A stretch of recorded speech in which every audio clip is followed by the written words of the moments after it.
Alors, pendant que cette normalisation entre Israël et des pays d'Afrique s'accélère, eh bien nous, on va prendre la direction du Tchad, N'Djamena, la capitale. On est en ligne avec Hamid Khayar Defala. Bonsoir à vous. Vous êtes le PDG et le fondateur de Tchad Innovation, parce que c'est un domaine dans lequel justement Israël et le Tchad vont forcément coopérer. C'est celui des nouvelles technologies, du numérique. Bonsoir Hamid. Présentez-nous d'abord ce que c'est que Tchad Innovation que vous avez créé vous-même. Bonsoir à tous. Merci pour l'invitation. Tchad Innovation est une communauté de jeunes tchadiens et étrangers africains qui a pour ambition de développer des communautés à travers l'entrepreneuriat et l'innovation. Donc nous sommes un espace de travail collaboratif, nous sommes un espace d'innovation, nous sommes un espace de création où les jeunes puissent venir avec leurs idées et avec l'implication de toute cette communauté, avec les différents backgrounds de tout un chacun. On va développer cette idée pour que ça soit un projet, et de l'étape de projet, on y va à la phase de la réalisation de ce projet. Dans quel domaine justement les jeunes tchadiens eh bien, se lancent dans les entreprises, on va dire dans l'entrepreneuriat aujourd'hui? Quels sont les secteurs dans lesquels justement on retrouve des idées de start-up comme ça? Nous sommes plus dans la recherche de solutions, dans le domaine technologique, dans le domaine de l'agro-business et dans le domaine un peu du commerce import-export.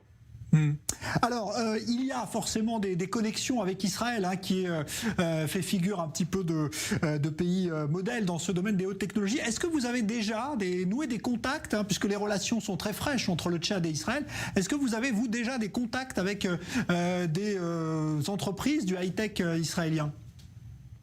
Nous n'avons pas encore eu à nouer des relations avec les incubateurs, les espaces d'innovation israéliennes. Mais c'est en vue, c'est dans nos programmes, c'est dans nos objectifs pour un peu s'imprégner un peu de cette réalité israélienne et développer et trouver des solutions à des problèmes de ce pays qui est enclavé, et que nous n'avons que la technologie comme solution à cet enclavement-là. Qu'est-ce que vous aimeriez justement aujourd'hui prendre ou apprendre en Israël? Comment est-ce que vous aimeriez voir ces relations se développer, Hamid? Moi, en tant que jeune, en tant que spécialiste des nouvelles technologies, nous aimerions travailler avec des jeunes israéliens dans la recherche de solutions. Par exemple, cette technologie agricole d'irrigation goutte à goutte qui peut servir, bien évidemment, le Tchad est un pays où la plus grande partie est occupée par des terres arables. Donc, comment développer ces secteurs agricoles, et au-delà du secteur agricole, comment utiliser la technologie pour trouver des solutions vraiment à des problèmes de société, vraiment à nos problèmes ici. L'utilisation du SMS pour faire du broadcasting, comment faire pour que nous développons des solutions à la société. Quels sont les obstacles aujourd'hui justement au Tchad pour développer ce secteur des nouvelles technologies? Il y a beaucoup de problèmes auxquels vous faites face, de difficultés? Bon, nous faisons face sûrement à beaucoup de difficultés. C'est quelque chose de nouveau. L'écosystème entrepreneurial, il est trop jeune. Il y a une multitude d'incubateurs, d'espaces d'innovation qui se créent. Je dirais la connexion Internet, la connectivité Internet, elle est encore un peu lente parce qu'on est dans une zone enclavée.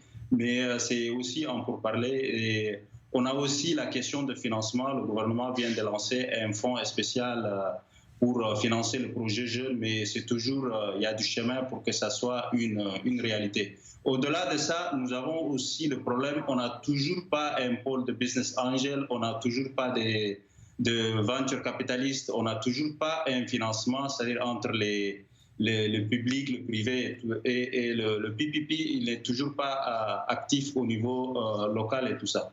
Mais nous sommes en train de réfléchir, nous sommes en train de travailler dans l'optique de trouver des solutions et d'être des acteurs avec des solutions à nos problèmes. Alors justement, trouver des financements, trouver des idées, ça fait partie de ce que peut vous apporter peut-être la coopération avec Israël. Vous avez accueilli avec satisfaction le fait que les deux pays justement se rapprochent diplomatiquement et ça va ouvrir pour vous de nouveaux horizons? Oui, sûrement, l'Israël est connu dans le domaine de la jeunesse, dans le domaine des nouvelles technologies et dans le domaine de la formation, notamment dans le domaine de l'agrobusiness, de l'agriculture et autant de domaines. Le Tchad, je l'ai dit, il est, je pense, 20 fois ou plus grand qu'Israël et avec des terres arables, mais nous sommes un pays qui est enclavé. Et à travers cette relation entre nous jeunes, on trouvera sûrement des solutions qui seront adaptées et qui résoudront des problèmes de société tchadienne. Quels sont justement aujourd'hui les pays qui travaillent avec vous dans ce domaine? Est-ce qu'il y a déjà des coopérations à l'étranger pour les entrepreneurs tchadiens ou est-ce que c'est encore trop nouveau?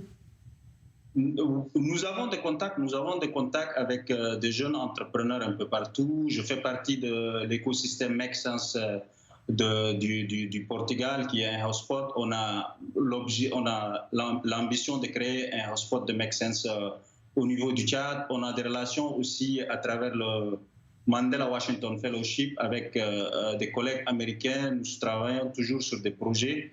Et on a aussi des contacts avec nos frères un peu d'Afrique, du Niger, du Sénégal et un peu du Soudan. Donc nous sommes en train à la recherche de coopération, à la recherche de collaboration et nous pensons que seul, peut-être on trouvera des solutions, mais peut-être la solution a été adaptée ailleurs et qu'on peut la ramener ici, l'adapter aux réalités du Tchad et être une solution qui puisse servir à la communauté. Bon, en attendant en tout cas de peut-être vous voir bientôt faire un voyage ici en Israël ou d'accueillir une délégation israélienne, juste un mot sur l'image que renvoie Israël aujourd'hui en Afrique et notamment au Tchad. Est-ce que c'est une image positive justement que les Tchadiens ont d'Israël dans l'ensemble?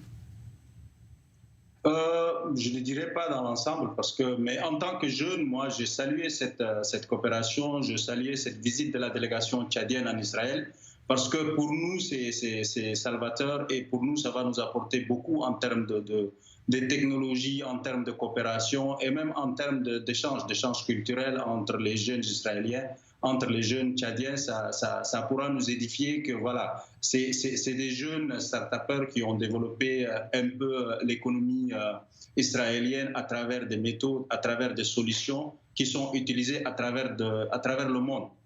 Les télécoms, l'agriculture, tout ça. Donc si cet échange est créé, ce pont entre Israël et le Tchad est créé entre jeunes, je crois qu'on trouvera beaucoup de solutions et de la manière la plus vite possible au mot du Tchad.